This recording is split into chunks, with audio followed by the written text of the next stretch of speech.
Quizás este sea uno de los videos más difíciles que voy a hacer en esta breve o larga trayectoria en frente de las redes sociales y nunca me imaginé que hablaría de un tema tan sensible como este. Mi nombre es Ian Bayardo Oviedo, bienvenido a este canal de Versario en donde intentamos conjuntar el periodismo, la poesía y como el título lo menciona, en los últimos días me he visto atravesado por un hallazgo que entrecruzó esto, la poesía y el periodismo web.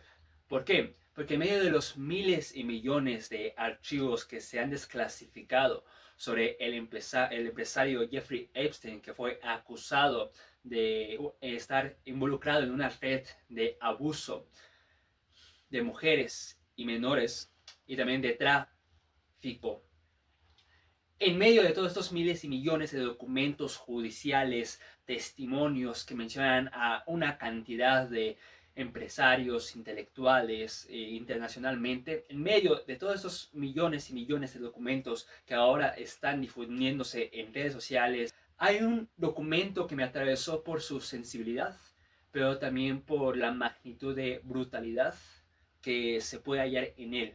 Y era un poemario. Nunca pensé que en medio de esos correos interminables que se enviaron entre intelectuales y que en muchos de ellos se menciona al actual presidente de Estados Unidos de América, Donald Trump, nunca me imaginé que en medio de todo eso encontrara un poemario, un cuadernillo de 35 hojas con el testimonio de una mujer escrito en verso. Escrito en verso, compuesto con recortes de páginas y de otros poemas, pero que a mi parecer, como más allá de periodista, pero también como licenciado en letras hispánicas, al leerlo y al analizarlo, lo vi como un texto muy completo, lo vi como un texto armado, lo vi como un texto de alguien que atravesó por un trauma de gran magnitud individual y lógicamente colectivo. Claro que salen muchas interrogantes, pero este tema yo lo publiqué en mis redes sociales, que también me puedes seguir en Instagram y en TikTok, y debido al revuelo y a la sensibilidad justamente de este tema, quise también analizarlo parte por parte en este video. Así que quédate, ya que vamos a analizar el poemario que se atribuye a una de las víctimas de Epstein.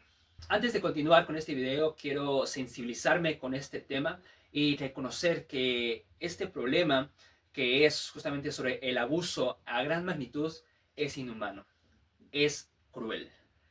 Que debemos agradecer que existen herramientas, derechos humanos y organizaciones que se dedican justamente a ayudar a las víctimas y a combatir esta red criminal que existe a nivel grande, a una gran magnitud, y más que nada tomar una postura de sensibilizarnos a las víctimas y de que lamentablemente Jeffrey Epstein pareciera que es el personaje principal dentro de esta situación, pero solamente ensombrece todas las personas que han terminado siendo afectadas por este problema. Eso en primer lugar. En segundo lugar, para que te ponga en contexto, como lo dije anteriormente, Jeffrey Epstein, que fue un empresario estadounidense que tuvo muchos contactos, mucha cercanía, incluso anteriormente, en años anteriores, en décadas anteriores, con Donald Trump, se involucró en una red con diversas personas e incluso con la que era su pareja en ese momento, que fue quien encubrió muchos de estos actos criminales que involucraban menores y mujeres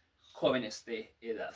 Entonces, como les digo, es una red extensa de, primero, de todo lo que sucedió y después de toda la difusión que se ha hecho durante este inicio del mes de febrero. Y en medio de todo eso, pues encontré este documento.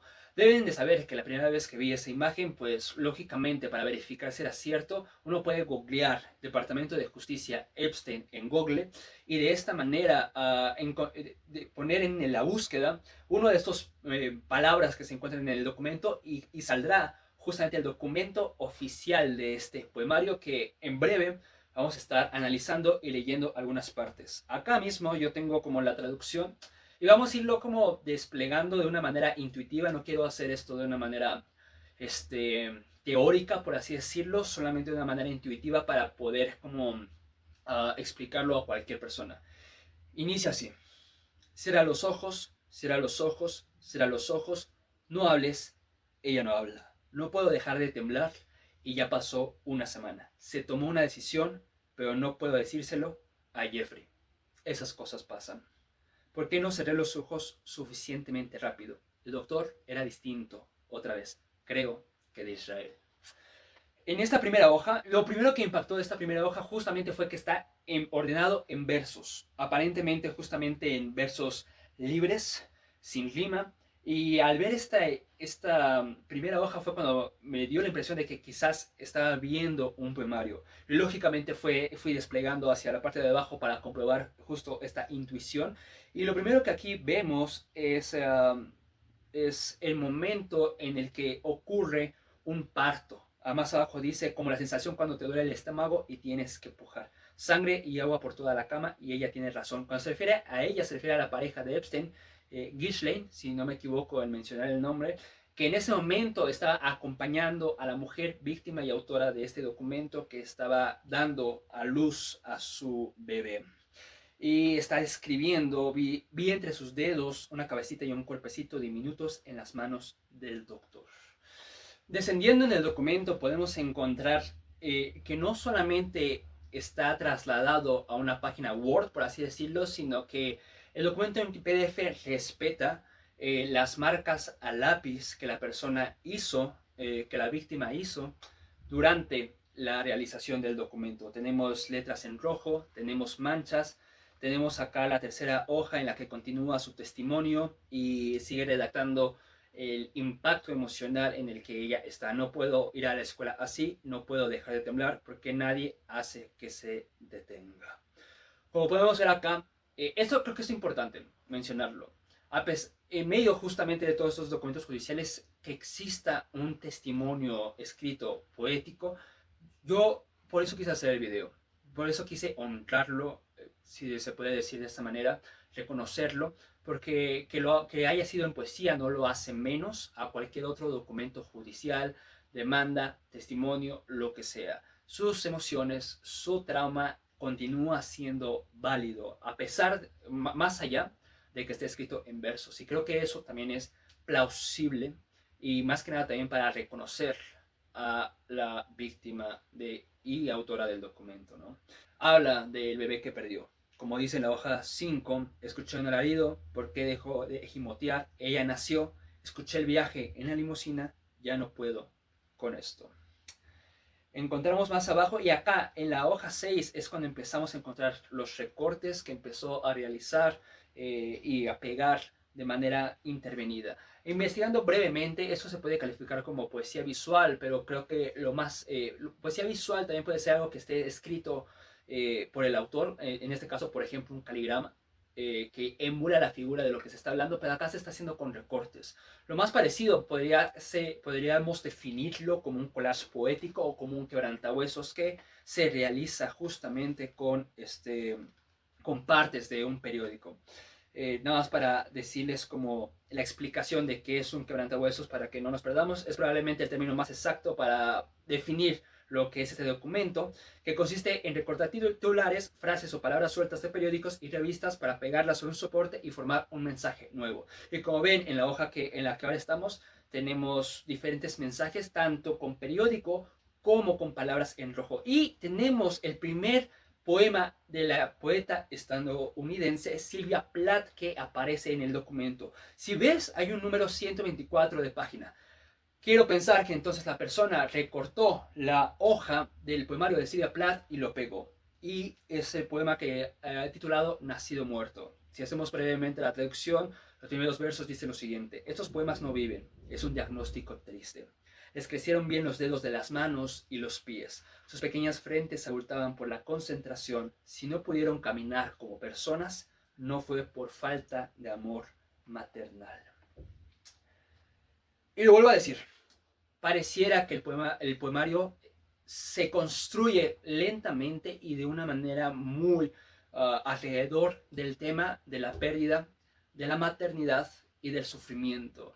Aunque claro, en medio de la maternidad, de la literatura sobre la maternidad, hay muchos ángulos sobre cómo se transforma el cuerpo de la mujer, la psicología, que si el apoyo o la ausencia del esposo o de la pareja, también el posparto, pero creo que este poemario lógicamente gira en medio de la trauma y de la ausencia del bebé. Bajando en el documento, pues continuamos con el testimonio de la persona. Ya encontramos los recortes, pero seguimos en la lectura de lo que esta víctima también escribió. Estamos en la hoja 7 y dice lo siguiente: un par de meses y 2 líneas rosas con una espera para estar con otros hasta después de que fuera positivo. Habla de la prueba de embarazo que se realizó. Doy y todo por terror y tú tomas todo de mí, me necesitas para continuar.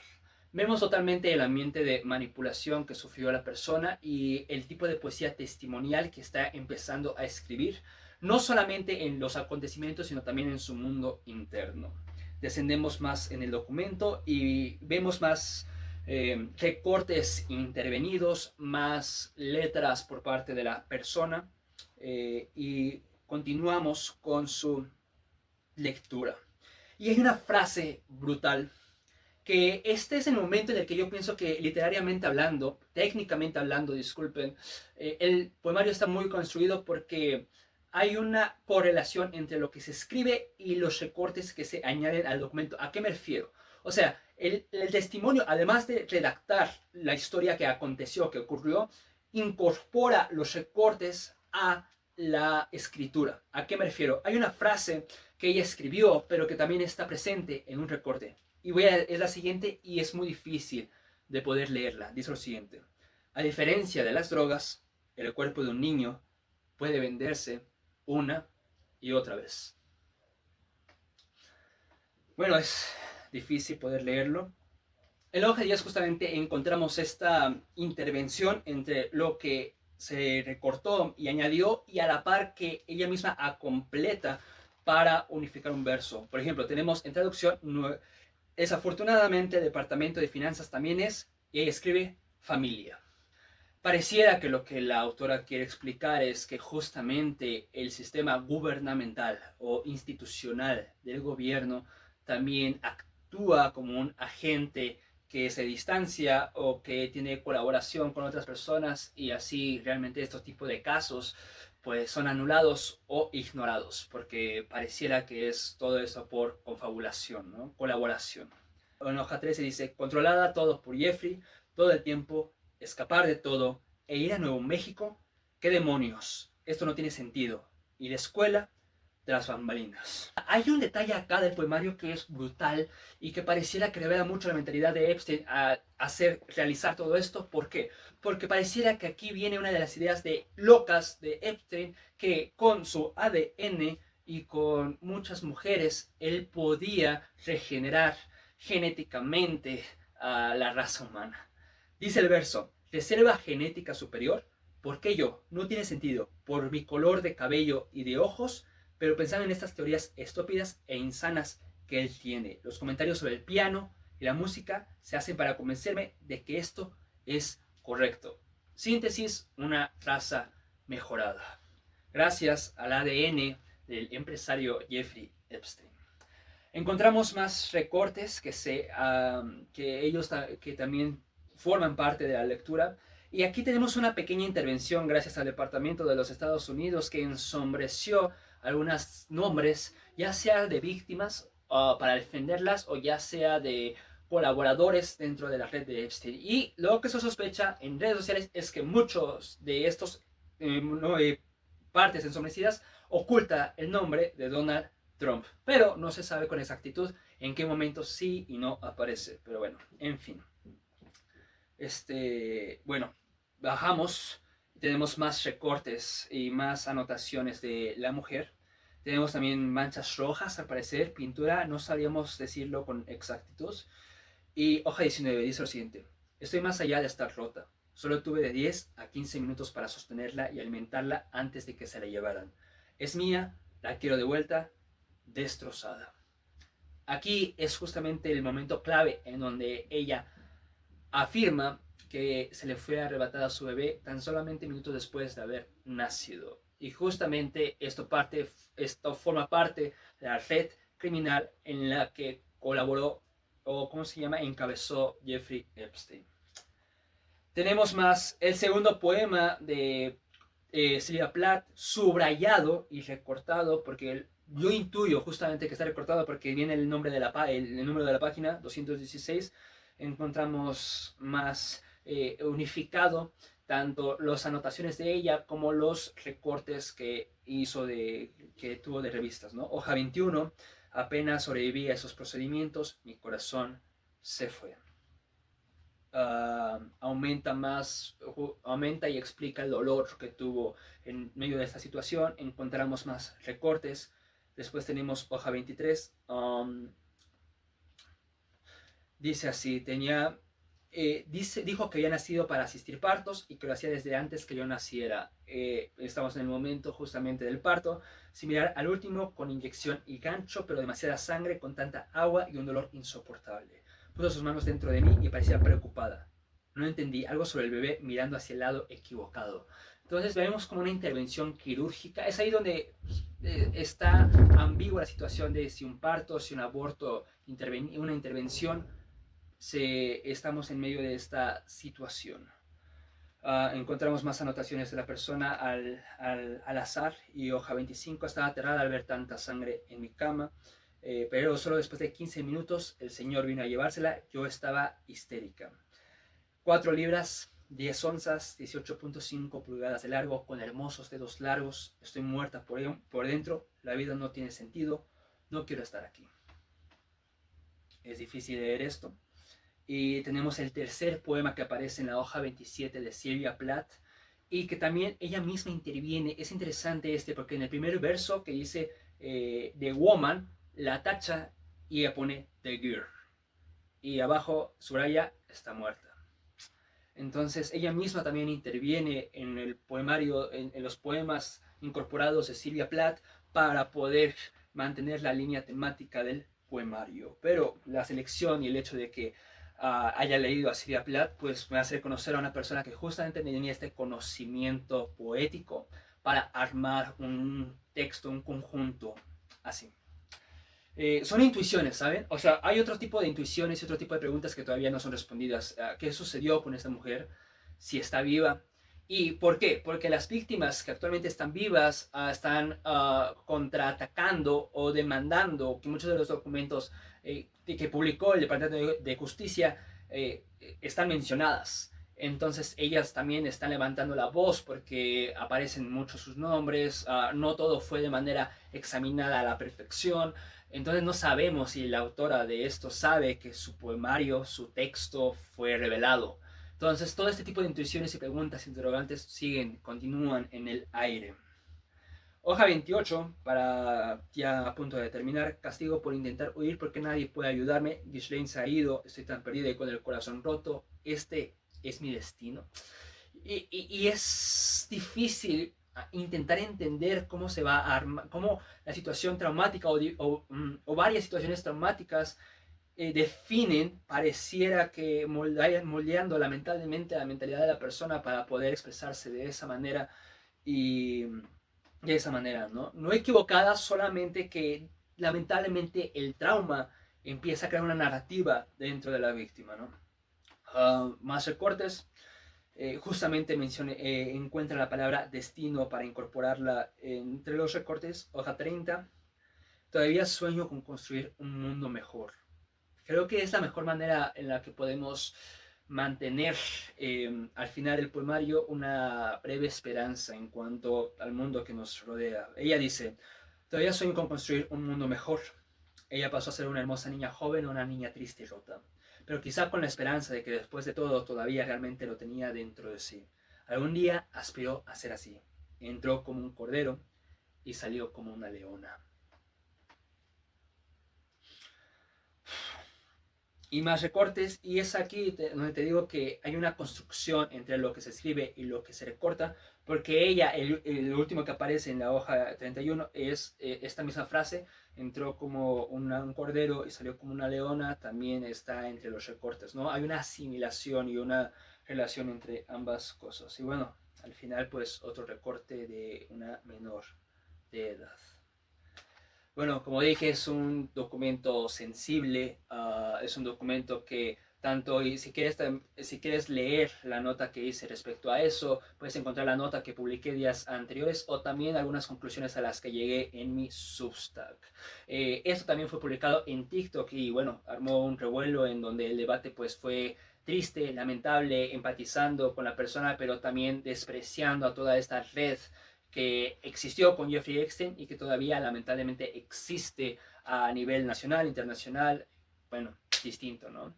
Esto fue todo por hoy en el análisis de este texto. Como dije, hay todavía varias interrogantes. No se sabe qué pasó con la víctima, no se sabe qué pasó con la bebé, la bebé sustraída. Pero que este tipo de documentos nos ayuden a comprender y a la par dimensionar todo lo que está ocurriendo en torno a este tipo de acciones. Eso y el apoyo, lógicamente, y el reconocimiento a las organizaciones que se encargan de ayudar a las víctimas y de crear un mundo más recto para ayudar a este tipo de situaciones. Si estás interesado más en este conjunto de poder, ¿cómo se llama?, analizar libros, textos que vayamos encontrando de esta manera, suscríbete al canal, comparte este video si te interesó y si también te atravesó de la misma manera que yo y espera los siguientes videos. Muchas gracias por estar aquí.